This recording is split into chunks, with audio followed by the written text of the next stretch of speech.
Pagi ini saya akan berbagi sharing pengajaran firman Tuhan dengan saudara. Satu tema firman Allah yang pagi ini saya berikan judul hati yang ikhlas dan berserah kepada Tuhan.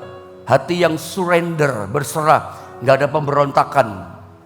Hati yang ikhlas gitu ya.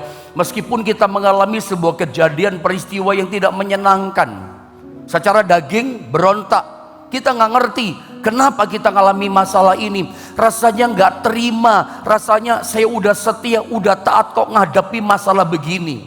Tapi tetap ikhlas. Bagaimana tetap bisa surrender, berserah kepada Tuhan yang berkuasa. Nah itu penting.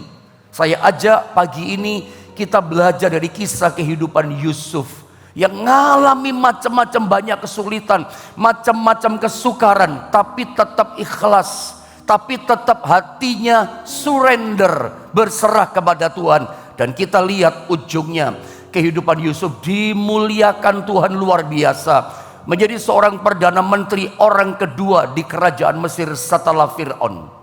Kita baca ayatnya ya, Kejadian pasal 37 ayatnya yang ketiga. Saya ingin kita sama-sama baca ayat ini bersama-sama dengan keras. Ikuti komando saya. Anda yang di rumah-rumah suarakan ini berita firman Allah ya. Kita mulai berangkat dari ayat ini. Kejadian 37 ayat yang ketiga. 1, 2, dan 3. Israel lebih mengasihi Yusuf dari semua anaknya yang lain, sebab Yusuf itulah anaknya yang lahir pada masa tuanya, dan ia menyuruh membuat jubah yang maha indah bagi dia. Mari kita akan sama-sama belajar tentang seorang tokoh Alkitab yang bernama Yusuf. Saya akan mengajak saudara untuk estafet mengikuti perjalanan kisah tentang kehidupan Yusuf. Saudara, hal pertama yang saya coba sampaikan sama saudara ketika kita bicara tentang perjalanan napaktilas kehidupan Yusuf. Gini loh, hidupnya Yusuf, kesuksesan Yusuf itu tidak lepas dari sebuah ikonik, sebuah benda, sebuah barang yang menurut saya itu ikonik, ikon betul bagi seorang pribadi namanya Yusuf. Benda ini pokoknya nempel sama Yusuf. Begitu cerita Yusuf, pasti ikon ini kita gak pernah lupa. Benda apa, ikon apa itu? Namanya adalah jubah maha indah. Dimana di ayat yang barusan kita baca, Yusuf itu menjadi anak yang diistimewakan oleh ayahnya dibanding dengan kakak-kakaknya. Dia di VIP-kan oleh bapaknya dibanding saudaranya. Sampai sang ayah itulah Yakub mempersiapkan khusus, memberikan khusus yang namanya jubah maha indah. Saya ingin kita baca ulang sekali lagi supaya nggak meleset, supaya Anda dapat pemahaman ya. Israel maksudnya adalah Yakub tentunya, lebih mengasihi Yusuf, di VIP-kan, dia diistimewakan dari semua anaknya yang lain, dari semua koko-kokonya, kakaknya semua.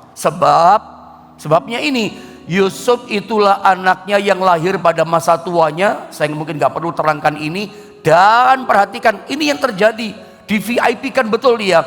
Ia, yaitu Israel, itulah Yakub, menyuruh ya, membuat jubah yang maha indah bagi dia. Saya ulang, bicara tentang kesuksesan Yusuf, bicara tentang perjalanan proses hidup seorang pribadi bernama Yusuf, itu nggak bisa lepas dari sebuah benda, dari sebuah barang yang sangat ikonik dalam kehidupan Yusuf. Apa namanya? Jubah maha indah. Sebab perjalanannya Yusuf, prosesnya dimulai dengan ini, dengan barang yang ikon buat Yusuf, jubah maha indah. Kalau Anda pernah mendengar salah satu tema pengajaran saya tentang jubah maha indah Yusuf, itu kalau nggak saya sampaikan pada hari Minggu. Saya lupa hari Minggu kapan gitu, tapi saya pernah ajarkan ini sama jemaat di Jombang. Atau Anda yang pernah ikuti pengajaran ini, itu benda ikonik buat Yusuf, selalu nempel sama Yusuf. Prosesnya dimulai dari jubah maha indah. Kakak-kakaknya mulai gak suka. Nah, saya mau katakan, jubah maha indah ini kalau dalam bahasa Ibrani disebutnya adalah ketonet pasim. Ketonit pasim itu sebuah jubah yang panjang. Saya kasih gambaran ya. Apa sih jubah maha indah? Jubah yang panjang, jubah yang berwarna-warni, dan seringkali ketonit pasim ini seringkali dipakai oleh para pembesar. Makanya suka disebut ketonit pasim itu adalah jubah untuk para pembesar. Bahkan jubah raja pun dalam bahasa Ibrani disebutnya juga ketonit pasim. Jadi rupa-rupanya si bapak, si Yakub mem-VIP-kan Yusuf itu punya harapan. Nanti anakku yang namanya Yusuf jadi orang yang besar. Itu kerinduan, visinya Yakub. Jadi orang yang terhormat, jadi orang yang berkuasa. Jubahnya pun jubah ketonit pasim ketika tinggal di rumah. Itu mimpi daripada orang tua. Dan saya tambah lagi, ketika kita bicara ketonit pasim, bicara jubah yang maha indah, catat baik-baik. Satu, itu bicara tentang pride, harga diri. Itu bicara tentang kebanggaan. Itu bicara tentang status. Jubah maha indah itu bicara tentang kemuliaan, kehormatan. Jadi sengaja Yakub memberikan ini kepada yang namanya Yusuf. Anda mesti nangkap dulu yang barusan saya katakan, karena nanti akan kita ngerti, oh jadi jubah maha indah yang diberikan Yakub kepada Yusuf itu bicara pride, harga diri, kebanggaan. Sebab itu begitu dia dipakaikan jubah itu, memang Yusuf bangga betul loh. Ikuti cerita saya ya. Dia banggakan sama kakak-kakaknya. Ini jubah maha indah dari papa gitu. Si kakaknya iri hati. Kakaknya mulai marah. Dan singkatnya jubah nanti itu dilepas dengan paksa oleh kakaknya. Mari saya cepat saja mengajak saudara lihat, ikuti proses perjalanan tahapan kehidupannya Yusuf dengan jubah ketonit pasimnya itu. Kejadian 37, mari kita lihat ayat 23. Apa yang terjadi ketika Yusuf mulai membanggakan pride, harga diri tentang jubah itu. Lihat prosesnya ya. Kejadian 37, lihat ayat 23, ayat 24. Saya baca saja, Anda tolong perhatikan baik-baik ayat ini. Baru saja Yusuf sampai kepada saudara-saudaranya, udah dibangga-banggakan.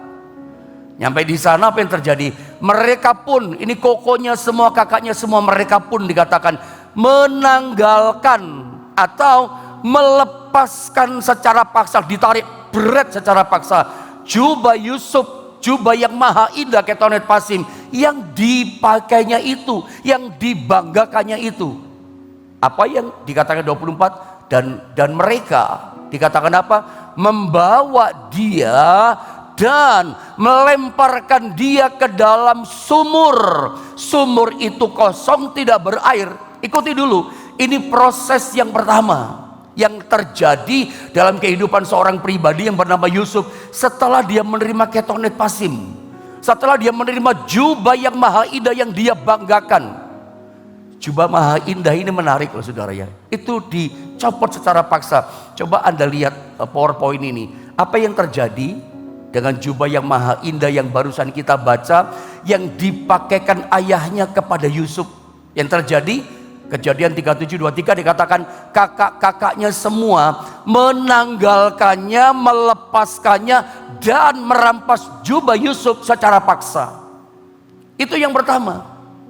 Saudara, saya tambah ya tentang jubah pengertiannya. Coba Anda lihat ya, jubah ini ketonit pasim secara rohani itu bicara tentang sesuatu yang kita mau. Siapa yang tidak mau jubah maha indah? Ini bicara tentang sesuatu yang kita sukai. Ini juga bicara impian kita, planning, rencana hidup kita, rencana kesuksesan buat kita. Jubah ini juga bicara kesuksesan, bicara keberhasilan. Siapa yang gak mau sukses dalam hidup ini? Siapa yang pengen berhasil? Saya saja pendeta, gembala, sidang, saya pengen pelayan saya berhasil.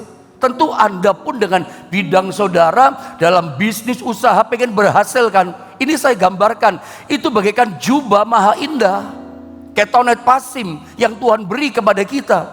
Tapi seringkali proses yang terjadi dialami oleh Yusuf itu kadangkala dalam tanda kutip kita juga mengalaminya. Ingat baik-baik.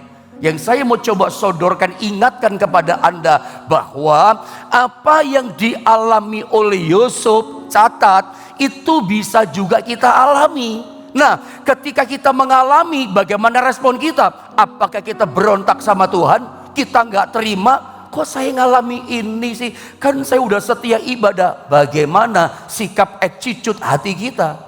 Apakah kita marah sama Tuhan?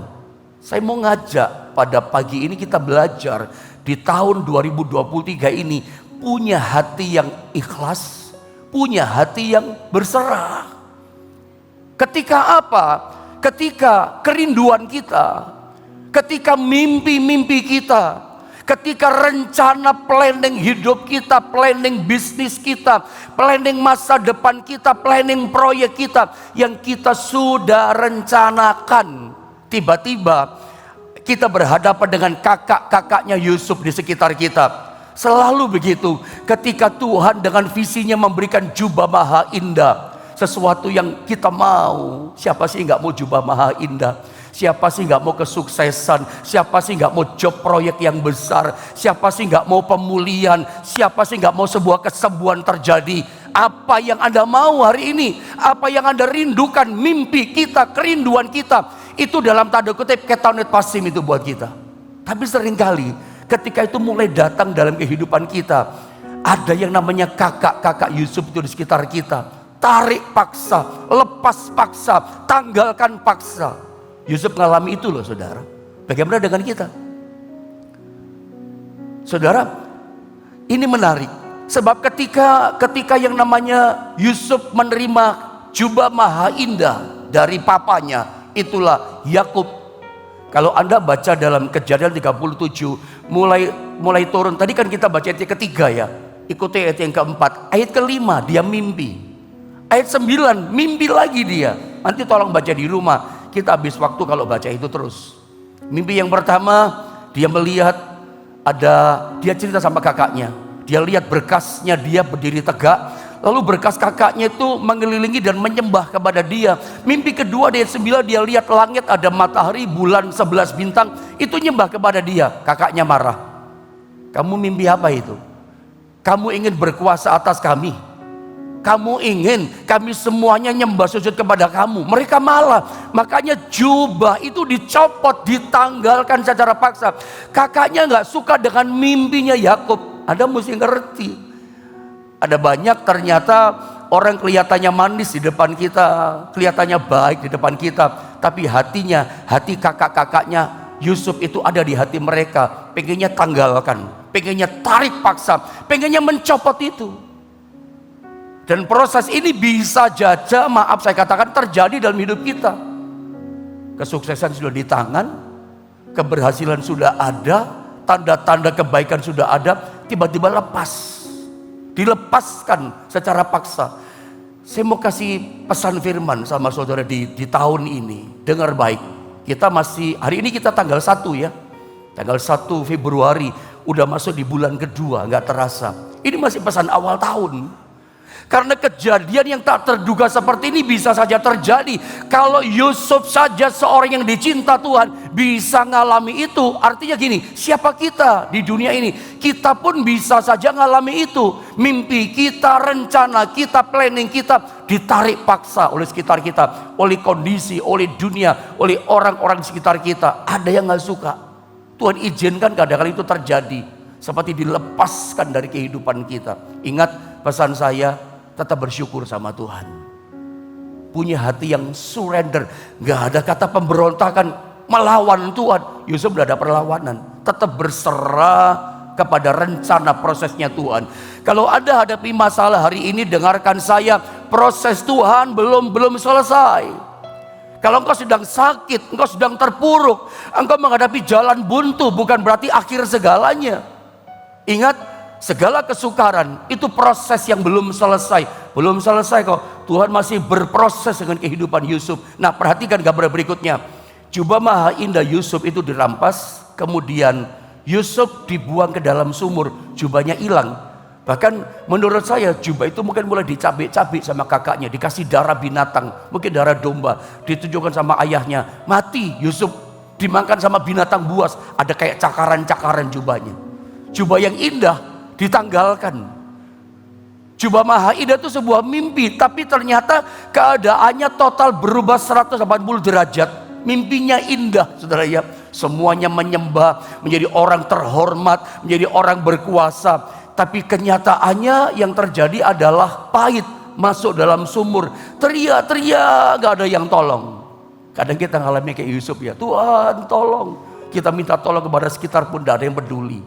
Saya tidak tahu, adakah di antara saudara yang ngalami proses yang pertama dalam perjalanan hidup Yusuf, masuk dalam sumur, teriak-teriak minta tolong, gak ada yang peduli.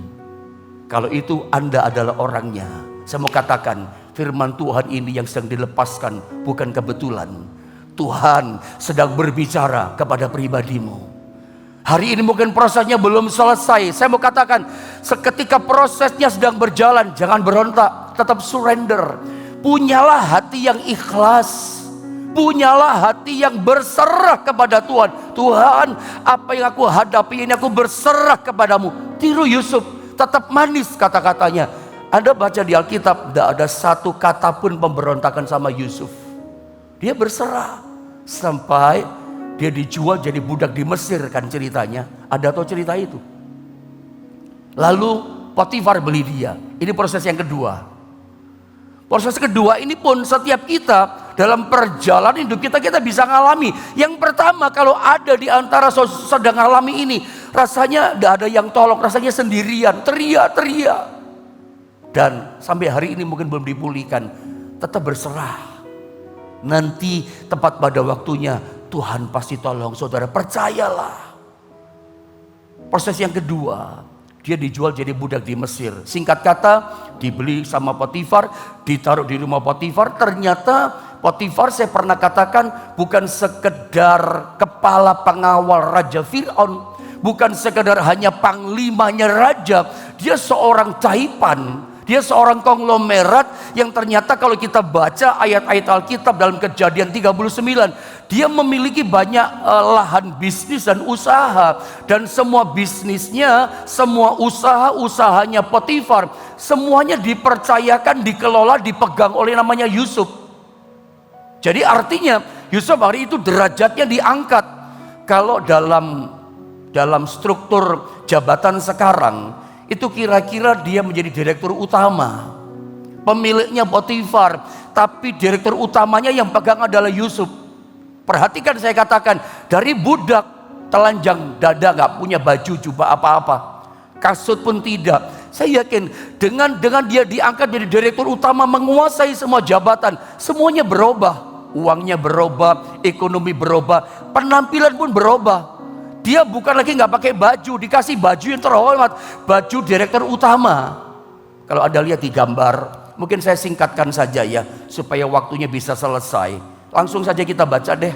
Saya yakin Anda udah ngerti cerita ini ya. Jadi saya nggak usah bicara panjang, prosesnya kayak apa di rumah Potifar. Pahami saja dari pembacaan ulang nanti di rumah ya. Saya langsung tembak pada sasaran Kejadian 39 ayat 12 dan 13. Saya baca ya, lihat. Ada kata kuncinya yang Anda harus perhatikan, saya kasih garis merah itu ya.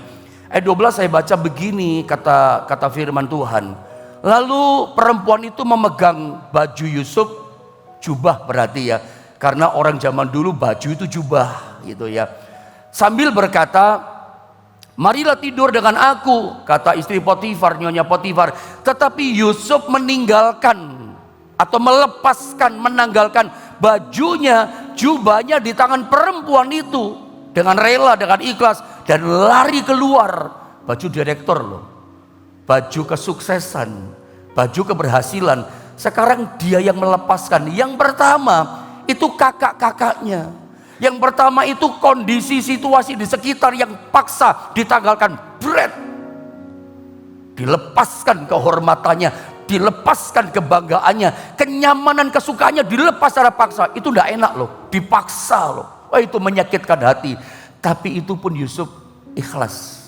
Kadang-kadang dari kita sehat, tiba-tiba kita kaget, sakit ini. Itu kan seperti ditanggalkan, ditarik kesehatan kita. Syok loh, tidak nyaman loh. Ketika menghadapi itu bagaimana? Rasanya gak percaya, loh kok aku ngalami ini, kok dokter katakan sakit ini, itu bikin kaget loh. Saya pernah ngalami seperti itu. Tapi belajar berserah. Ini sekarang bukan ditanggalkan, dipaksa. Yusuf sendiri yang melepaskan jubah kebanggaannya itu, pride-nya itu. Nah, perhatikan yang 13. Ketika dilihat perempuan itu bahwa Yusuf sekali lagi meninggalkan bajunya dalam tangannya dan telah lari keluar dan seterusnya. Kita lihat dalam cerita ini, panjang kan ayatnya, jadi saya potong begitu. Kenapa dia lepaskan, kenapa dia gak mau berzina? Di ayat sebelumnya si Yusuf berkata begini, masakan aku berbuat kejahatan sebesar ini, dosa sebesar ini di hadapan Tuhan? Dia gak mau. Dia tetap lebih memilih Tuhan daripada kebanggaan Mesir. Kebanggaan Mesir maksud saya itu adalah jubah yang dipakai tadi, yang diberikan sama Potifar, yang mengepalai semua perusahaan tadi. Itu jubah kenikmatan. Dia sengaja lepaskan loh. Dia lebih pilih Tuhan. Aku gak mau. Kalau dapat ini, kemewahan, dapat mimpi yang luar biasa, tapi mesti berbuat dosa, dia gak mau. Dia tetap lebih memilih, aku tetap taat sama Tuhan, aku gak mau melanggar perintah Tuhan. Apa sih yang saya coba bagi pada proses yang kedua, tahapan dari kehidupan Yusuf? Yang kedua, kita temukan dari ayat ini, kita belajar begini saudara ya. Coba Anda lihat ini, terjadi pergeseran. Yang pertama, baju atau jubah Yusuf dirampas, ditanggalkan paksa. Aduh, itu menyakitkan. Tapi yang kedua, Yusuf meninggalkan baju dengan rela. Dalam Kejadian 39, apa maksudnya? Terjadi perubahan karakter yang luar biasa. Yusuf gak marah juga. Yusuf gak kecewa. Yusuf bahkan juga gak kepahitan tuh sama Tuhan.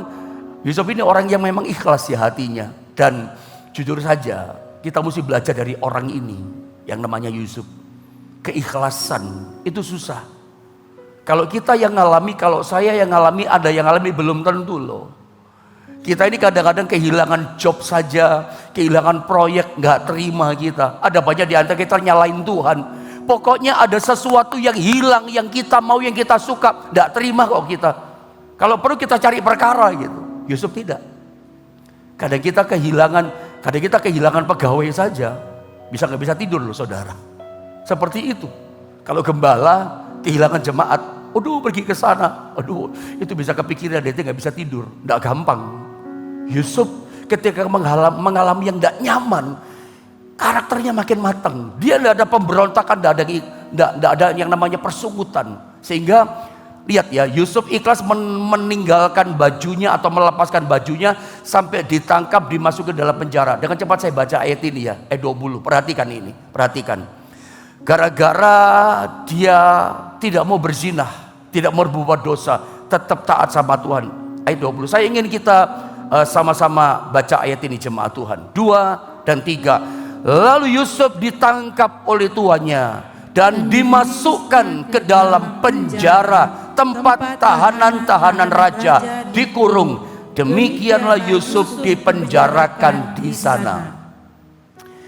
Kalau saya pelajari kisah ini, sebetulnya gini ya, proses yang tidak nyaman. Sepertinya semuanya ditarik paksa, ditanggalkan paksa. Udah sukses, udah dapat job, lepas gitu.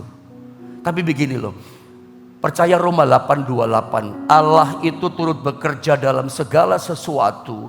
Itu untuk mendatangkan kebaikan bagi siapa? Bagi orang yang percaya dan mengasihi Dia. Pertanyaan saya kepada Anda adalah, apakah Anda adalah orang yang benar-benar mengasihi Tuhan?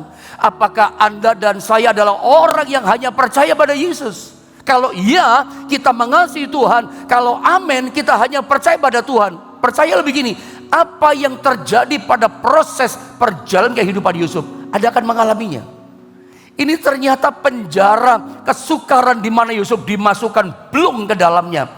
Ini seperti kendaraan yang membawa Yusuf nanti akan naik pada kenyamanan Perdana Menteri. Tidak enak, tapi seperti merendah ya, seperti kendaraan. Jadi menurut saya gini, setiap penderitaan, setiap proses kesukaran itu kayak kendaraan Tuhan, pelan-pelan itu kalau diikuti membawa kita namanya kebaikan. Pada proses naik kendaraan kesengsaraan itu tidak nyaman. Seringkali kita ngomel karena kita nggak tahu endingnya, ada happy ending, kita nggak tahu. Coba kalau Ayub misalnya tahu tujuan semua proses yang terjadi yang luar biasa yang dihadapinya ujungnya adalah diberkati Tuhan 2 kali lipat ganda. Mungkin Ayub tidak ngomel-ngomel, saudara. Mungkin Ayub tidak mengutuk hari kelahirannya, tidak tahu. Yusuf tidak tahu tapi tidak ngomel. Ikhlas, surrender hatinya, lapang hatinya. Tidak ada persungutan sampai masuk penjara. Ini menarik loh, penjaranya para pembesar kerajaan, para pejabat raja yang diproses punya masalah, dijebloskan di penjara Yusuf itu. Yusuf bukan pembesar kerajaan, Yusuf itu budak, kemudian jadi direktur utama. Tapi aneh masuk di sini. Itu proses loh, ikuti prosesnya Tuhan. Karena memang bosnya dia adalah seorang pengawal, kepala pengawal kerajaan. Masuknya di situ, itu proses loh. Jadi tidak ada yang kebetulan ya, tidak ada kebetulan. Percayalah begini, hidup kita di tangan Tuhan. Ya, hidup kita di tangan Tuhan. Yakinlah, sehingga apapun yang kita alami dalam hidup kita setiap hari. Kemarin kita ngalami apa? Saya nggak tahu ya. Hari ini kita ngalami apa juga kita nggak ngerti. Besok apalagi nggak ngerti. Tapi percaya, hidup orang percaya yang percaya mengasihi Tuhan di tangan Tuhan itu tidak ada yang kebetulan. Tuhan sedang berproses dalam hidup kita. Meskipun tidak enak nanti ke depan atau hari ini, tetap percaya ini kendaraan Tuhan sedang membawa aku pada kemuliaan. Walaupun kebanggaan kita dilepas, job kita ada yang tarik, tetap bersyukur. Ingat ya, pagi ini saya bicara satu pesan firman yang sangat penting. Bagaimana kita punya attitude hati yang mesti bergeser, ikhlas. Jadilah anak Tuhan yang punya hati yang ikhlas. Itu loh intinya saya mau sampaikan sama saudara. Ini pesan dari Tuhan yang saya tangkap, saya bagi sama saudara. Ayo saudara, tahun ini punya hati yang ikhlas. Hati yang surrender, berserah. Tidak usah berontak-berontak sama Tuhan. Meskipun tidak nyaman. Harga diri, kebanggaan ditanggalkan. Tuhan, aku tetap berserah kepadamu walaupun aku kaget sebetulnya. Kehendak-Mu lah yang jadi dalam hidupku. Dan Anda lihat dalam ayat ini, saya dengan cepat lihat bergeser pada gambar berikutnya. Klimaks perjalanan dari jubah maha indah yang ikonik dalam hidup Yusuf tadi. Klimaksnya ini kalau kita lihat. Perhatikan Kejadian 41 ayat 40 sampai 43 dengan cepat ya.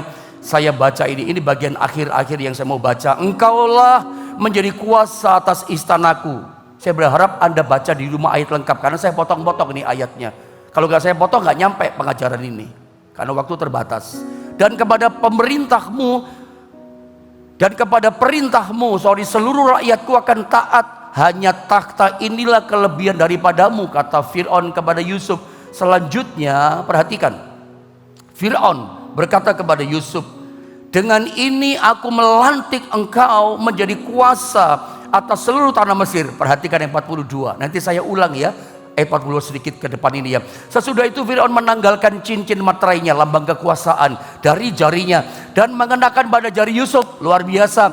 Dipakaikannya kepada Yusuf pakaian, itulah jubah daripada kain yang halus, ketonat pasim, jubah raja, jubah membesar yang hilang tadi Tuhan kembalikan karena dia ikhlas.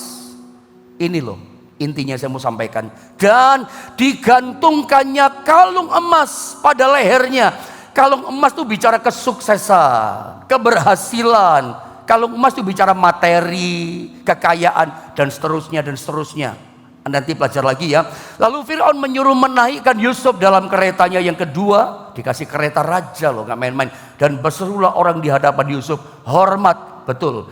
Akhirnya ketonat pasti menjadi kenyataan, menjadi orang terhormat. Demikianlah Yusuf dilantik oleh Fir'aun menjadi kuasa atas seluruh tanah Mesir. Saya ulang yang 42. Next, lihat gambar berikutnya. Perhatikan. Lihat 42. Ikuti gambar ini. Itu pun saya singkat kalimatnya. Sesudah itu Fir'aun menanggalkan cincin meterainya dari jarinya lambang kekuasaan. Dikasih kekuasaan Yusuf dan mengenakannya pada jari Yusuf. Dipakaikannya kepada Yusuf pakaian atau jubah dari kain halus dan dikasih kalung di lehernya dan seterusnya. Anda lihat gambar berikutnya terakhir, ini yang saya mau saudarakan sama saudara. Terjadi pergeseran. Baju yang pertama jubah dirampas itu secara paksa, yang kedua itu secara ikhlas dia tanggalkan.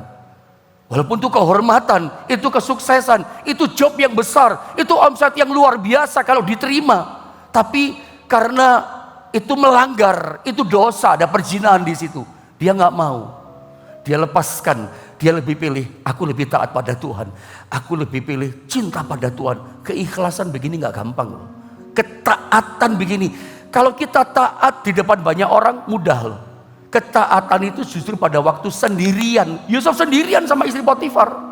Dia tanggalkan jubah direktur, dilepas. Aku tidak mau ini. Kalau nanti bikin dosa di hadapan Tuhan, tidak gampang loh. Surrender ikhlas begini pada waktu tidak ada orang. Ini yang luar biasa. Ikhlas. Dan keikhlasan seperti ini di tahun 2023 dibayar sama Tuhan. Lunas harganya. Sak bonus-bonusnya. Dia bukan cuma dikasih jubah sama Fir'aun. Dikasih cincin, kekuasaan. Dikasih kalung. Kalung itu bicara materi kekayaan. Kelihatan kalung. Besar kalungnya kuning dari emas, saudara ya. Dikasih bonus. Dan saya berdoa, pesan firman Allah ini boleh tertanam di hati kita. Kalau dalam kehidupan kita beberapa hari yang lalu, Anda ngomel-ngomel, berontak-berontak, ngelawan sama prosesnya Tuhan. Rasa-rasanya kendaraan yang sedang dikasih sama kita, kita mau belokkan saja. Mau belok saja menyimpang dari Tuhan. Aku mau tinggalkan Tuhan, gak Tuhan-Tuhanan. Kembali kepada jalannya Tuhan. Berdoa, saya tahu kita gak mampu. Saya pun yang menyampaikan pengajaran firman gak mampu punya hati seperti itu. Perlu minta firman dan Roh Kudus menolong kita. Setiap hadapi proses, kehormatan ditanggalkan, orang menghina kehormatan kita, yang kita banggakan, yang kita mau, kesenangan kita ditarik lepas. Siapa sih gak mau kesuksesan? Tapi ada yang ambil paksa. Tetap ikhlas. Kita maunya sehat, tapi kadang-kadang mengalami namanya sakit. Tetap ikhlas, surrender. Doa saya, pertolongan Tuhan tepat pada waktunya nyata atas setiap kita.